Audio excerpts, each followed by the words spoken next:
to click like, subscribe, the bell notification, and whatever else YouTube has you clicking on to support us. What's up, everyone? I'm the Kaiju no Kami from the Toku and Animation News Network with Cruellica Kain, who only has to say 2 words versus 20. And we're back with another Kaiju no Kami versus AI episode. What are we doing?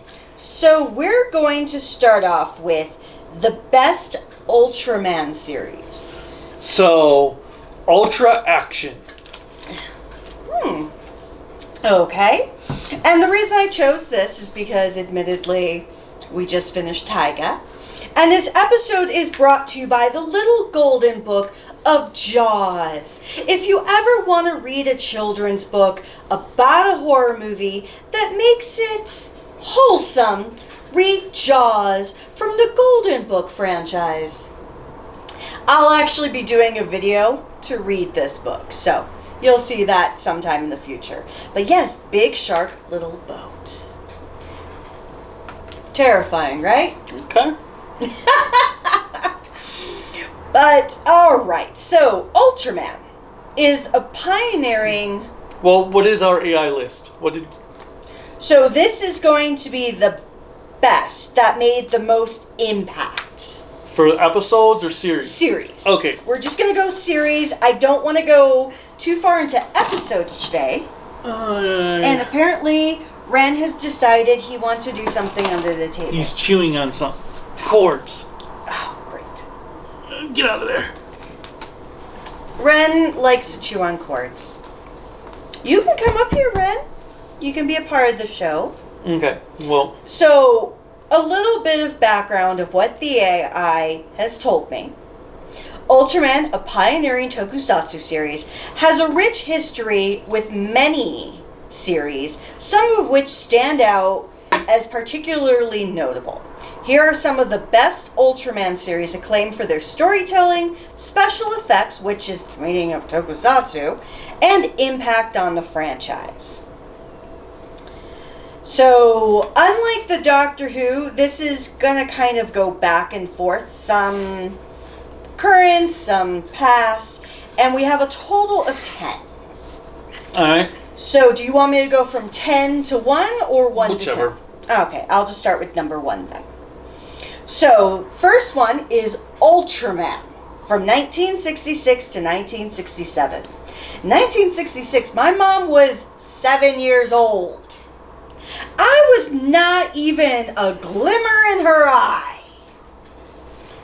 Your dad would have graduated high school by then, because he's 10 years older than my mom.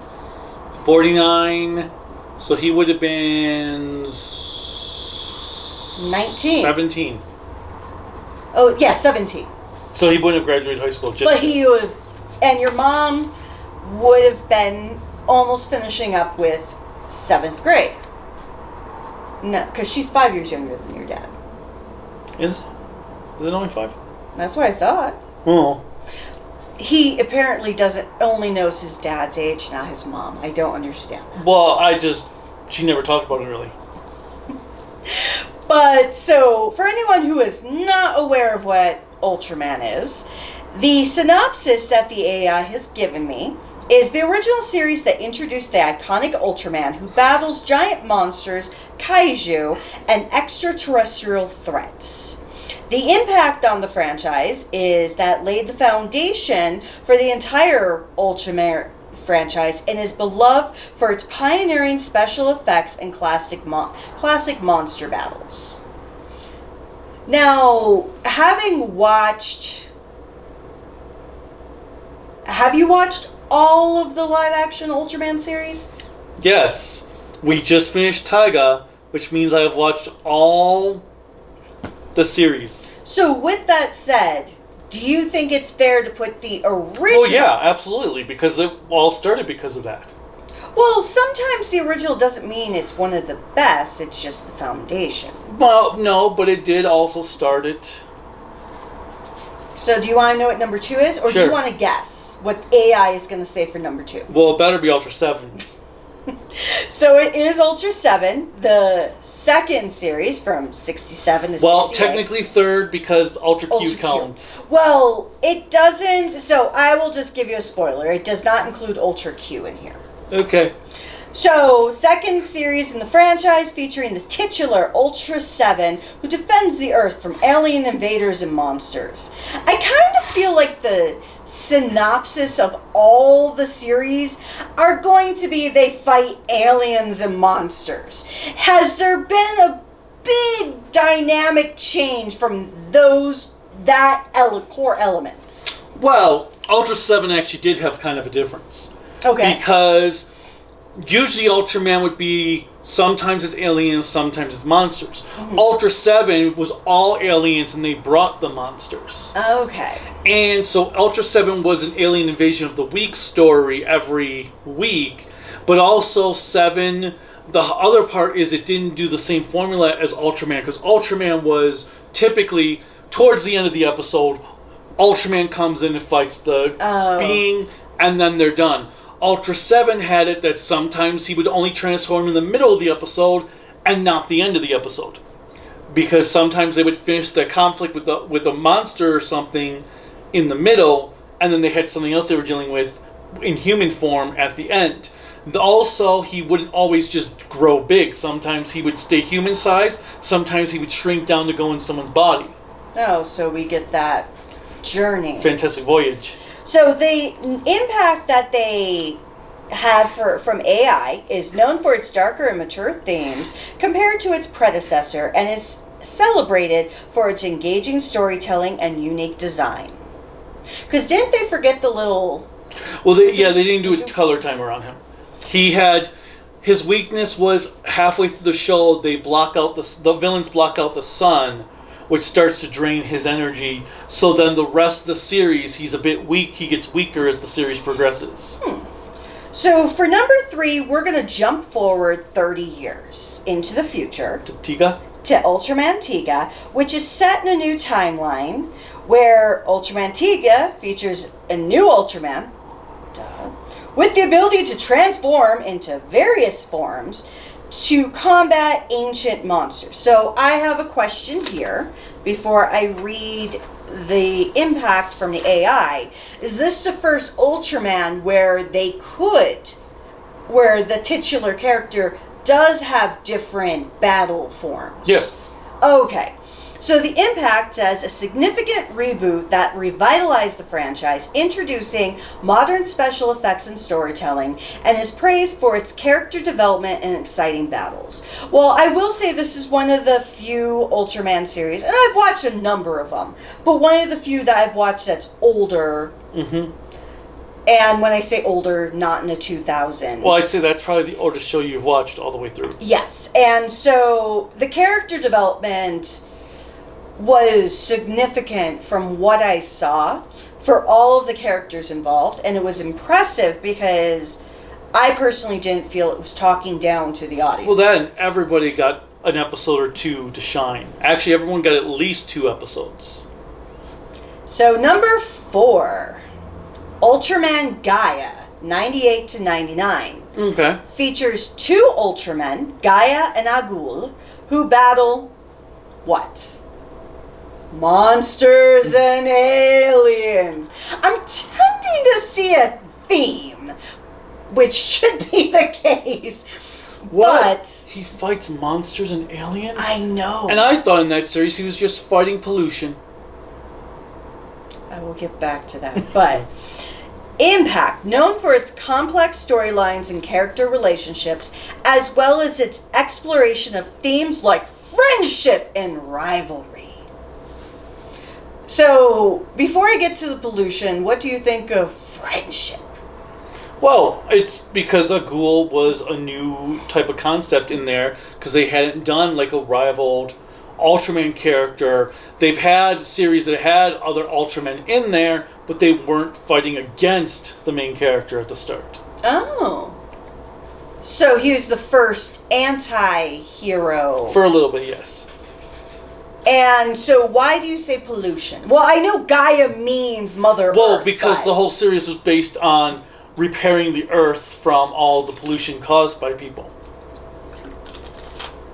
It's appropriate to have it in Japan then because of, I don't know, the tsunami that caused the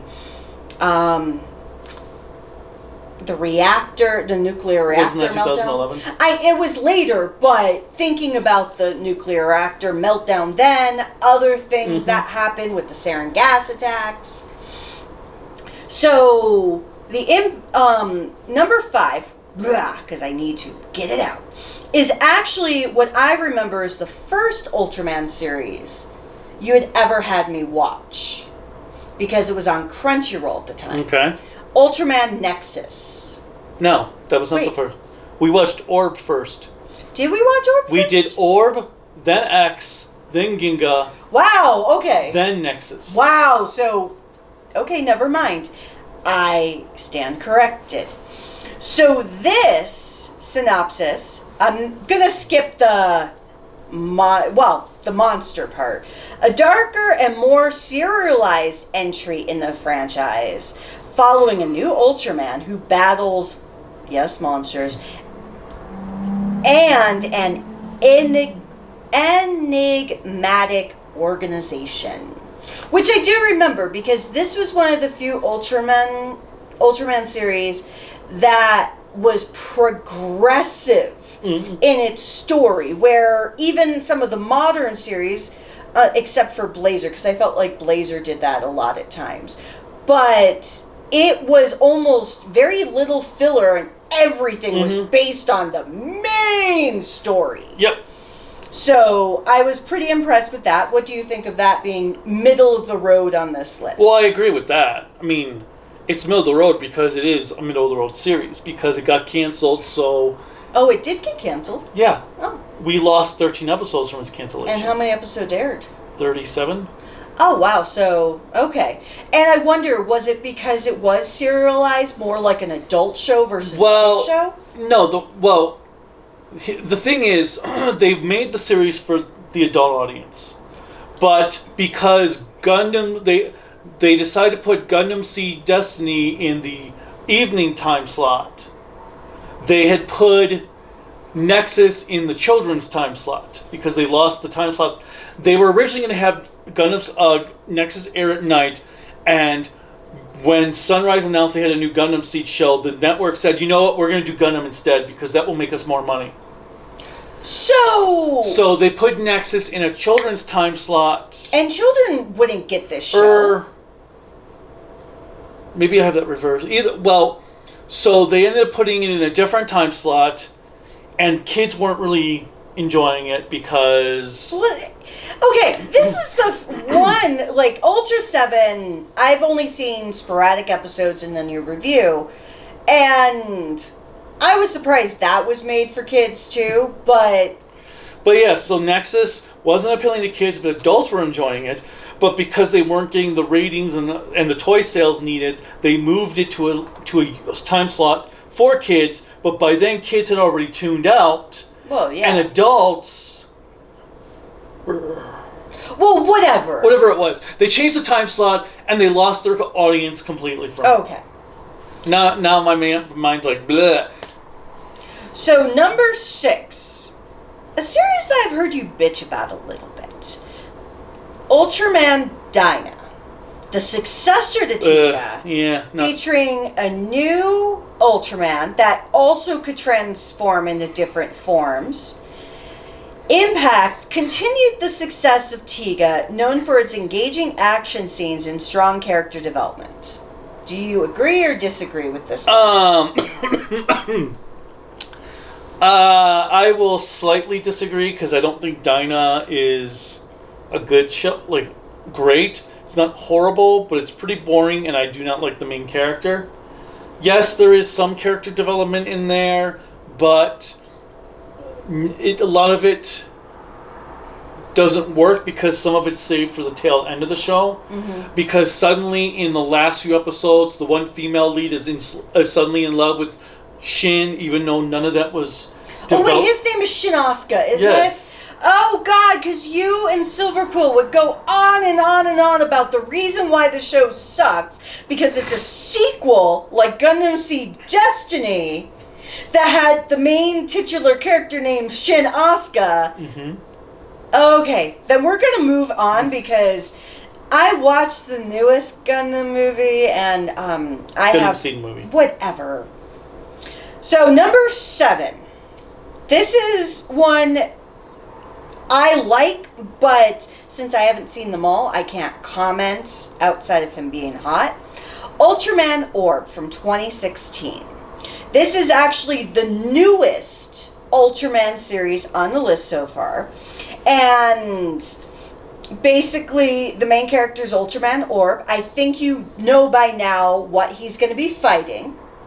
Who? What? I'm not even going to say it. Well, how do I know if you don't say it? Monsters and aliens. Yes. Thank you, Keanu Reeves. Old Keanu Reeves before he became cool. Impact. Celebrated for its creative approach to combining past Ultraman elements with fresh storytelling, and it's not a previous series. So, 1, do you agree with AI's determination that's number 7? So, on the back half of the top 10. It's hard to say, because I do think 7X and 7X Tiga. Well, X hasn't been on this list. I know, but I'm saying from my list.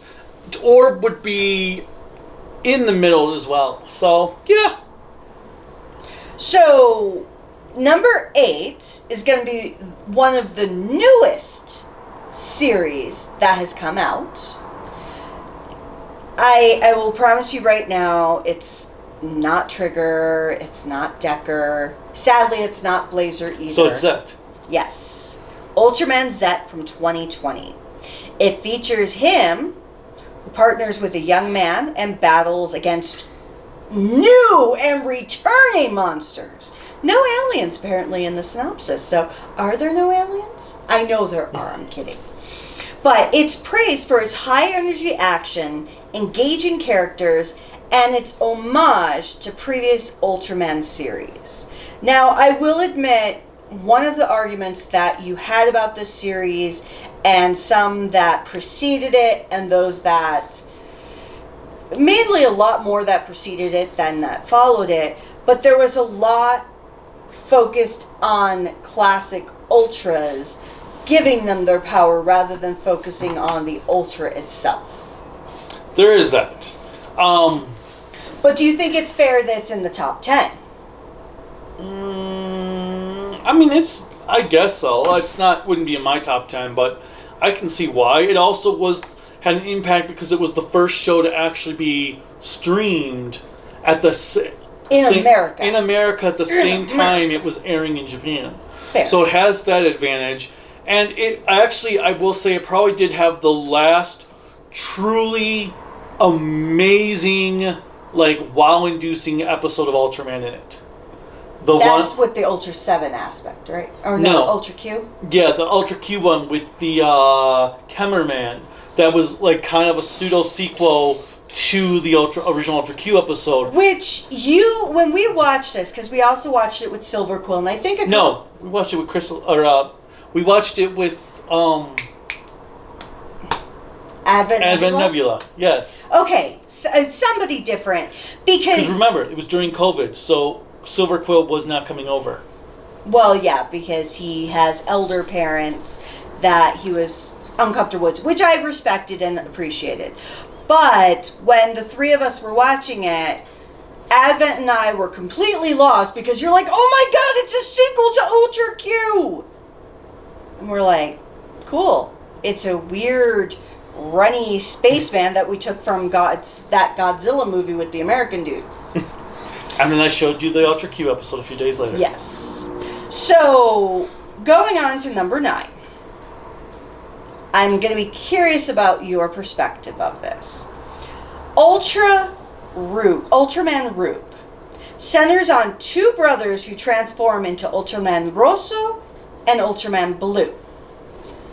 Known for its focus on sibling dynamics and a fresh take on the Ultraman formula, combining traditional elements with modern storytelling.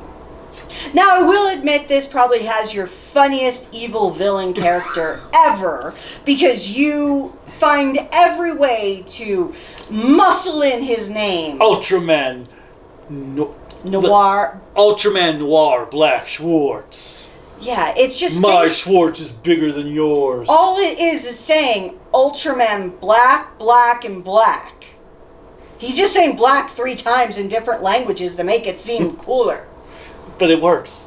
It does make it seem cooler. But, notwithstanding that and the final villain being completely useless. I don't think... I mean, their reasoning makes sense because it's the first time we've got 2 essential brothers on screen. Because even though Ultraman Leo's brother would show up 3 times the entire show, and that was it, made no sense. The reasoning for why they would put it on there does make sense, even though I don't agree with it. So, do you want to hear number 10? Sure. Because it's not going to be a surprise to you, maybe, because we just finished it. Ultraman Taiga. Really? Follows Ultraman Taiga, who battles monsters alongside other Ultramen from the past. Which, I just have to say, they only followed other Ultraman from the past in the first fucking episode. Once, when Taro comes in, and Zero, and then in the fucking movie. Where are all the other Ultramen from the past? Yeah, that doesn't make sense for that description. Its impact is celebrated for its integration of classic Ultraman lore with new characters and challenges. Okay, I don't see where the classic Ultraman lore is, because it's not like he ever actually fought any Taro monsters. Well, you were bitching about that when we were watching it. He didn't fight Taro monsters. It didn't even have anything to do with Taro outside of him being the son of Taro. Mm-hmm. So I'm not even sure where that aspect would come from, because that wouldn't even make sense, saying that it was into lore of older Ultramen. Mm-hmm. The show wasn't bad, but I would say there was nothing impactful in here to correlate it with the older series. Very true. I concur. But yeah, I don't agree with that one at all. Mabius would have made more sense. Max, even though it wasn't very good, would have made more sense. Because Max was the first one to bring back old villains. Mabius was the series that was in the actual Showa universe, so it related to all the series from Ultra Q 280. So that would have made more sense. And even Cosmos would have made more sense because it was the series where the Ultra was not killing monsters. One thing that you can also see by here is that there are no series from the 80s. Or 70s, I mean. Yeah, well, that's what I'm saying. Return of Ultraman and Taro were missing. Ace should have been on there, even though I don't like Ace, because of the male-female combination aspect. Well, with that said, we have come to a conclusion of this episode where you now get to go on to something a little bit more American. Our next versus AI episode is going to be on something that really struck your fancy. Oh. For Super Sentai. Power Rangers. Okay. And I'll have absolutely no idea what half these series are about because there's a very small portion that I've actually seen. So, join us. We will continue on the Ultraman topic as well as we go along, but I figured you'd like to know what AI has determined as the best Power Ranger series, knowing that you have not watched all of them, but you know enough about their original series as well. Okay. Actually, I have watched almost all of them, though. Oh. Well, then you can know what's going on and you can explain it to me. Okay. You can finally mansplain something legitimately. Alright, well, Tell us what you guys think. What are your top favorite Ultra series? Which do you think are the most impactful? Click like, subscribe, the bell notification, whatever else you guys are clicking to support us. You can support us on Patreon and Bluesky at tokuaannetwork, Network, and then Facebook, Instagram, Discord at Kaiju no Kami, and the website is creativitybydesignllc.com/shop. And there's also a link in the description below. Wait, /shop is for the merchandise, not just to go to the website. Yes. I messed that totally up. But same thing. Okay, whatever. Bye. Oops. Bye.